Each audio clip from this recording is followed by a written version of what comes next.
Saodat asri qissalari. Ikki qiblali masjid. Madina. Barzo ibn Ma'rurning xotini hech kutilmaganda uyiga Rasululloh sallallohu alayhi vasallam kelishlarini eshitib qoldi-yu, g'alati bo'lib ketdi.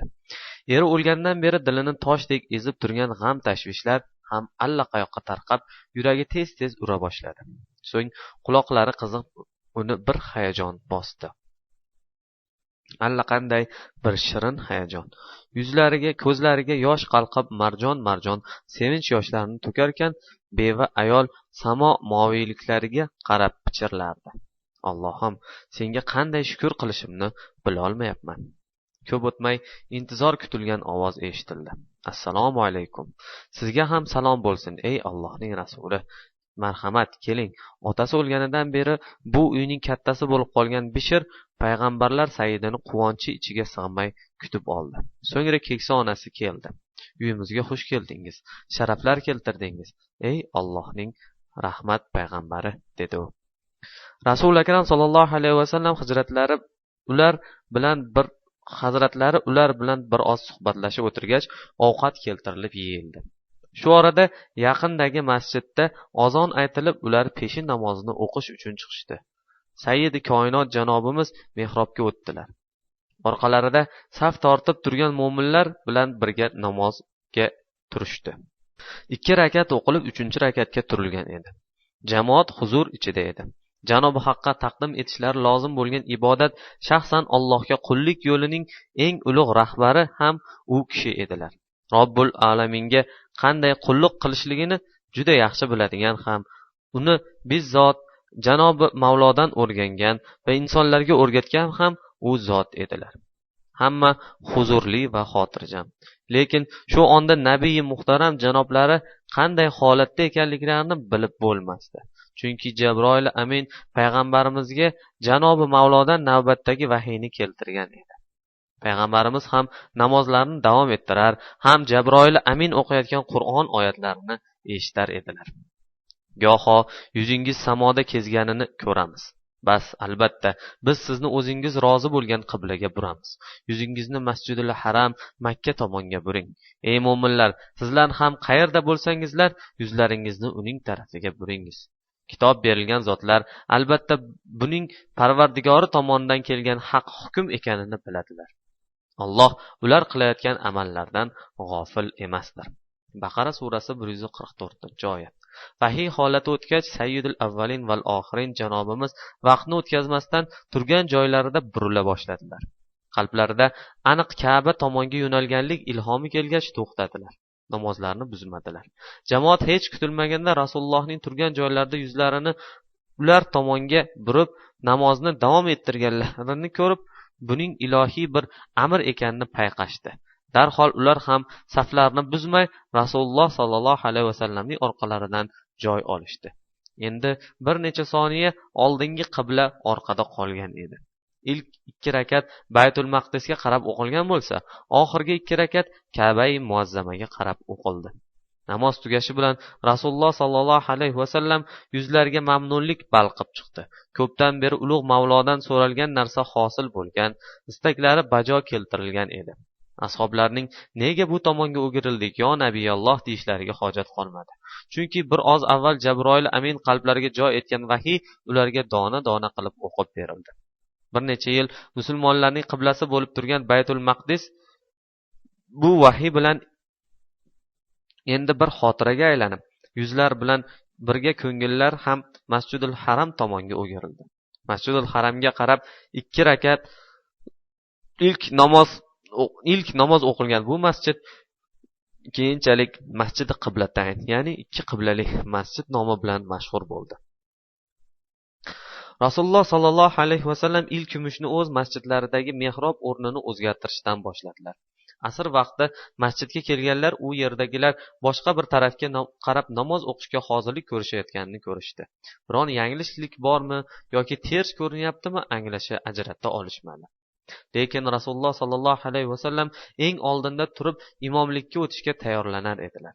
Namozdan keyin masjid ahli bir-birlaridan nimaga, nega deb so'rovchilarga Rasul akram sallallohu alayhi vasallam peshin payti vahiy kelganini bildirdilar. Qubo masjidida bomdod namozini o'qiyotganlar bir ovozni eshitishdi. Ovoz egasi janob Rasulullohning Ka'baga qarab namoz o'qiganlarini, shuning uchun endi hamma Ka'baga o'girilishi lozim ekanligini aytardi. Namozni buzmasdan saf holida o'girilishdi va shu holda tugatishdi. Ehtimol bu xabarni keltirgan odam kecha Madinaga borib, u yerdan kechqurun Quboga qaytgan va bomdod namoziga masjidga chiqqan bir kishidir. U yerdagilar ham ko'pdan beri Rasululloh sollallohu alayhi vasallam qiblaning Ka'ba tarafga yo'nalishini orzu etib, Mavloyi Zuljalolga duo qilib yurganlarini bilishardi va ertami kechmi ro'yobga chiqishiga ishonishardi. O'sha orzu ro'yobga chiqibdi. Bir insonning xabari bilan namozda qiblani o'zgartirib, Ka'baga o'girilishlarining sababi shu edi. Qiblaning o'zgartirilishi yahudiylarga og'ir bir zarba bo'ldi. Chunki bu burilish Rasululloh sollallohu alayhi vasallam janoblarining haqiqatan ham payg'ambar ekanliklarini ularga yana bir bor isbot qildi. Oxirgi payg'ambar haqida Tavrotda berilgan ma'lumotlar ichida u zotning qiblasi o'zgartirilishi va Makkadagi Ka'baga qarab yo'nalishi aniq aytilgan edi. Va o'z so'zida turguvchi Alloh buni ro'yobga chiqarib, kimlarni quvontirdi, kimlarni zabun etdi. O'zaro uyushtirilgan yig'inda shu masalani ham tilga olishdi. Endi nima qilishlari, qanday yo'l tutishlari haqida tortishdi. Din peshvolari ham inkori mumkin bo'lmagan bir haqiqat ro'parasida turishganini bilishardi. Eng to'g'ri yo'l katta ota-bobolari tarafidan Hazrati Muso alayhissalomga berilgan ahdga ergashib, Rasululloh sollallohu alayhi vasallamga iymon keltirish edi. Ammo ne ko'rgilikki, ichlarini yondirib, kuydirayotgan hasad va boshqa millatdan chiqqan payg'ambarga bo'yinsunishga rozi emasliklari ularga to'sqinlik qilar. Iymon keltirish u yoqda tursin, iymon keltirganlarni iymonlaridan qaytarish choralarini izlashar edi. Og'izlarini pichoq ham ocholmasdi. Basharalardan qalblaridagi iztirob, alam chidab bo'lmas holga kelganini aniq ko'rish mumkin. Nihoyat jimlikni Ibn Suriyya buzdi. Nima qilamiz do'stlar? Bu ish jimlik bilan hal bo'lmaydi, dedi u. Siqilganidan yorilar holga kelgan boshqa bittasi javob berdi. Mayli, jim turmadik deylik. Ammo bu ishni hal eta olishimizga ishonasanmi? Bu luqmaning ma'nosi masalan men ishonmayman demak edi. Nima demoqchisan, ey huyay? Shuni demoqchimanki, biz jim tursak turmasak, yurish amri berilgan bu karvon yuraveradi. Jim turmaganda nima ham qila olardik? Yoki hozirgacha jim turmay nimaning oldini ola bildik? Menga shunday tuyulyaptiki, bu da'vo oxirigacha muvaffaqiyat bilan davom etadi va davom etishini bilib turganimiz bu da'voning qurbonlari bo'lib ketamiz. Xo'sh, dedi Ka'b ibn Ashraf. Shunday qulog'imizni bog'lab o'tiraveramizmi? Yoxud Avs va Hazraj qabilalari orasida aylanib, payg'ambarimizning Yasribga ko'chganidan keyin qiblasini payg'ambar Ibrohim qiblasiga burishni biz bilardik. Mana haq payg'ambar ekanning alomati budir deymizmi? Bunday demoqchi emasman, ammo o'rtada bir haqiqat bor va biz bu haqiqatni bila turib inkor etish bilan o'zimizni olovga tashlayapmiz. Oldindanoq bu da'voni qozonishini bilardik va unga qarshi chiqqanlar parishon bo'lib qolishlarini ham. Endi yana xuddi shu narsalarni bilib mag'lub bo'lishimizni anglab turib unga qarshi chiqyapmiz. Bu biz uchun ayanchli oqibat. Bas, behuda so'zlar bilan o'tkazadigan vaqtimiz yo'q, dedi Suriya o'rnidan keskin turib. Biron narsa qilishimiz kerak. O'ylang. Kelishilgan qarorni tom tatbiq etish niyati bilan yig'in oxiriga yetdi. Hech qancha o'tmay musulmonlar orasiga tarqab ketishdi. Ustakorlik bilan samimiy fikrlarini bildira boshlashdi. Natijada ba'zilar orasida qibla o'zgarmasdan oldin o'lgan birodarlarimizning holi nima bo'ladi degan savollar tug'ilib qoldi. Boshqa tarafda yana bir yahudiy mo'minlarning g'ashiga tegib, endi ancha gangib qoldilaring. Qayerga burilishni ham bilmaysizlar. Ko'raylikchi ertaga qiblalaringiz qayoqda bo'larkin der edi. Xo'sh, kechagi qiblaning nimasini yoqtirmay qoldilaring? Uning Ka'badan farqi nima? Modomiki Ka'ba tarafga o'girlar ekansizlar, shu paytgacha nega jim turgan edilaring, derdi boshqasi. Duch kelgan mo'minga shunga o'xshash savollar berilar edi. Ka'b ibn Ashraf boshliq bir guruh yahudiy Rasululloh sollallohu alayhi vasallamni ziyorat etgani keldi. Assalomu alayka yo Muhammad deyishdi ko'rishayotib. Hazrati Oysha birdan sergak topdilar va la'natlar ham, musibatlar ham sizlarning ustingizga yog'ilsin, boshingizdan balo arimasin deb qarg'ab berdilar. O'zingni bos, ey Oysha. alloh taolo har ishda yumshoq muomalada bo'la olganni sevadi. Lekin Rasululloh nima deyayotganlarini eshitdingizmi? Ular sizga assalomu alayka demadi. Assalomu alayka demadi, balki assalomu alayka dedi axir. Bilaman. Men ham shuning uchun ularga va alaykum, o'zingizga ham shunday bo'lsin deyapman-ku. Ularning menga duoibatlari hech o'tmaydi, ammo mening duolarim ularning boshiga kelgay. Rasululloh sollallohu alayhi vasallam ularga nega va alaykum assalom demasdan va alaykum deb qo'ya qolganlarini yaqqol anglashilib, ular talvasiga tushib qolishdi. Bechora yahudiylar har kelishlarida assalomu alayka yo Muhammad deyishar va har daf'a ayricha bir zavq olib miyiqlarda kulishar edi. Demak, u zot ularning barcha beodobliklarini bilib turgan ekanlarda. Nima bo'lganda ham bo'lar ish bo'ldi. Kelish sabablarini anglatishdi. Agar eski qiblangga qaytsang, biz ham sening diningni qabul etishimiz mumkin deyishdi ular. Rasululloh sollallohu alayhi vasallam janobimiz yahudiylarning iymon keltirishlarini juda orzu etardilar. Buni yahudiylar ham yaxshi bilishardi. Shu yo'l bilan xo'p bo'pti dedirmoqchi bo'lishdi. Avval rozi qildirib olib, keyinroq odamlarning xohishiga qarab o'zgartirib tuslanadigan bir din bilan bizning nima aloqamiz bor deb yuz o'girib ketishmoqchi edi. Ammo Rasululloh sollallohu alayhi vasallam qisqa va lo'nda qilib ular kutmagan javobni berdilar. Men faqat Allohning amrini yetkazadigan bir payg'ambarman, xolos. Bu deganlari ilgari Baytul Maqdisga Rabbimning amri bilan o'girilgan edim. Endi ham Masjidul Haram tarafga yana Rabbimning amri bilan o'girildim. U qaysi tarafga buyursa, o'sha tarafga burilaman, sizning xohishingiz bilan emas deganlari edi. Fitnakor tashviqot ta'sirini o'tkazib bir necha kishi Rasululloh sollallohu alayhi vasallamning huzurlariga savol bilan keldi. Qiblaning o'zgarishidan oldin vafot etgan qarindoshlarimizning holi nima kechadi deyishdi ular.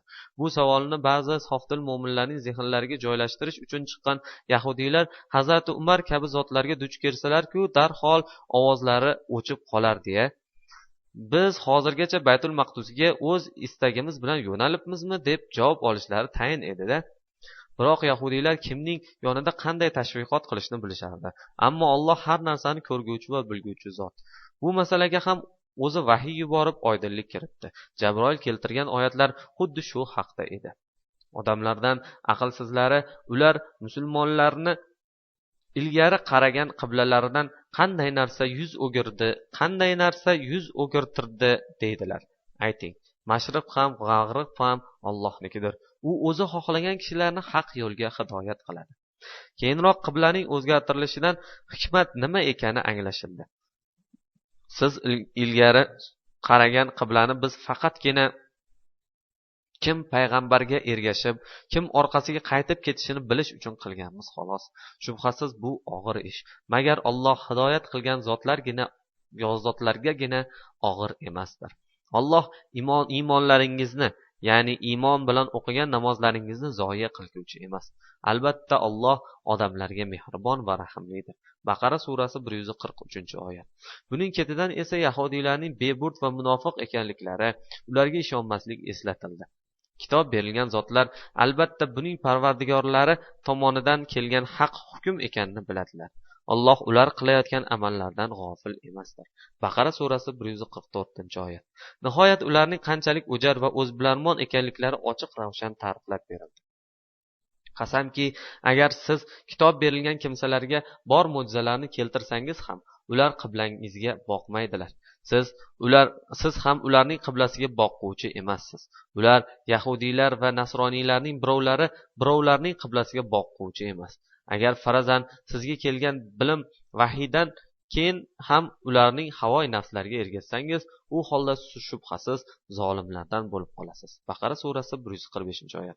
Bu oyatlar so'ngida Alloh ulug' Mavlo mo'minlarga xitoban yana shunday marhamat qildi. Biz kitob ato etgan kimsalar, yahudiy va nasroniylar uni Muhammad payg'ambarni o'z farzandlarini tanigan kabi taniydilar. Ya'ni o'zlarining ilohiy kitoblarida bu haqda o'qiganlar. Va albatta ulardan bir guruhi bilganlari holda haqiqatni berkitadilar. Baqara surasi 146-oyat. Mana shu oyatlar tushgan kezlarda Hazrati Umar Abdulloh ibn Salomni qidirib topdi va rostini ayt, haqiqatni bilasizlarmi deb so'radi. ey Umar, men o'g'limning haqiqatdan ham menga oid ekanidan shubhalanishim mumkin, ammo rasululloh sollallohu alayhi vasallam haqida hech shubhalana olmayman, dedi u. Chunki kitoblarimizda berilgan ma'lumotlar to'lig'icha u zotdan mujassamdir. Bugun rasululloh sollallohu alayhi vasallamni inkor etayotganlar johilliklaridan yoki u zotning payg'ambar ekanligiga qaror berolmayotganliklaridan emas, yahudiy bo'lmagan bir inson payg'ambar etib tayinlanganini hazm qila olmayotganliklaridan shunday qilmoqdalar. Yo'qsa biz u zotning bu yerga hijratidan keyin qiblaning Ibrohim alayhissalom qiblasiga chevrilishini o'z ismimizdek bilamiz. Kuchli jaladan keyin ko'chalarda to'planib qolgan axlatu xas cho'plarni suv qanday oqizib sidirib tashlasa, nozil bo'lgan oyatlar ham yahudiylarning fitnalaridan yuzaga kelgan huzursizlikni ana shunday uloqtirib tashladi. rasululloh sollallohu alayhi vasallam ham barcha mo'minlar ham bu holdan mamnun bo'lishdi. rasuli akram sollallohu alayhi vasallam esa endi samoga hamd va shukr tuyg'ulari bilan to'lib boqar, har namozda buyuk bobolari qurgan va parvardigorlari buyurgan muqaddas qiblaga yuzlanar ekanlar, o'zgacha bir huzur tuyar edilar.